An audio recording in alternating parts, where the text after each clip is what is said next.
एक चीज हम सबको इस बारे में ध्यान रखना होगा और वह इस बात को लेकर के रखना होगा कि किन कारणों से वे कौन सी परिस्थितियां थी कि समाज बटा हुआ था और हमारे पूज्य आराध्य देव स्थल अपमानित हो रहे थे। अगर हम जाति के नाम पर और तमाम अन्य वादों के आधार पर विभाजित रहेंगे तो इस प्रकार की अपमानजनक स्थितियों का सामना हम सबको निरंतर करना पड़ सकता है। और इसलिए आज की आवश्यकता वही है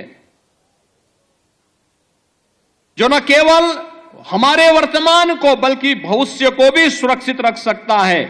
उस एकता के सूत्र में बांधने के लिए, राष्ट्रीय एकात्मता के लिए कार्य करने के संकल्प के साथ जब हम जुड़ेंगे, याद रखना राष्ट्रीय एकात्मता की कड़ी मजबूत होगी, सनातन धर्म भी मजबूत होगा, देश भी मजबूत होगा, हम सब भी मजबूत होंगे। लेकिन अगर हमारा देश कहीं किन्हीं कारणों से आपस में ही विभाजित होकर के कमजोर होगा, जातीयता की खाइयां चौड़ी होंगी, क्षेत्र और भाषाई आधार पर हम विभाजित होंगे, तो इसका खामियाजा सबसे पहले हमारे पूज्य धर्म स्थलों को ही भुगतना पड़ेगा, बहन और बेटियों को ही भुगतना पड़ेगा। उस प्रकार की स्थिति हम सबके सामने दोबारा न होने पाए, यह एक नया संकेत भी द्वादश प्रतिष्ठा का यह आयोजन हम सबको, प्रतिष्ठा द्वादशी का यह कार्यक्रम हम सबको इस नई प्रेरणा के साथ आगे बढ़ने के लिए प्रेरित कर रहा है। और इस अवसर पर मैं आप सबसे यही आह्वान करूंगा, मैं यही आह्वान करूंगा कि प्रतिष्ठा द्वादशी हम सबको राष्ट्रीय एकात्मता को मजबूती प्रदान करने के लिए आह्वान कर रही है। और प्रधानमंत्री मोदी जी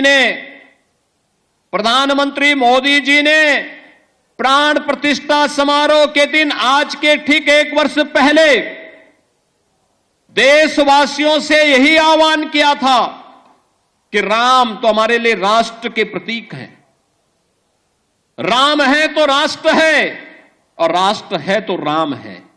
दोनों को अलग करके नहीं देखा जा सकता है, दोनों एक दूसरे के पूरक हैं। उत्तर से दक्षिण तक, पूरब से पश्चिम तक, इन्हीं आराध्य देवों के कारण आज वर्तमान भारत है। और इस नए भारत को आज जिस दिशा में प्रधानमंत्री मोदी जी के नेतृत्व में आज आगे बढ़ाया जा रहा है, इसके लिए हम सबकी जिम्मेदारी बनती है कि हम सब उस अभियान का हिस्सा बने, उस अभियान का हिस्सा बने। याद रखना, सत्य को अधिक दिनों तक कोई धुंधला करके नहीं रख सकता है।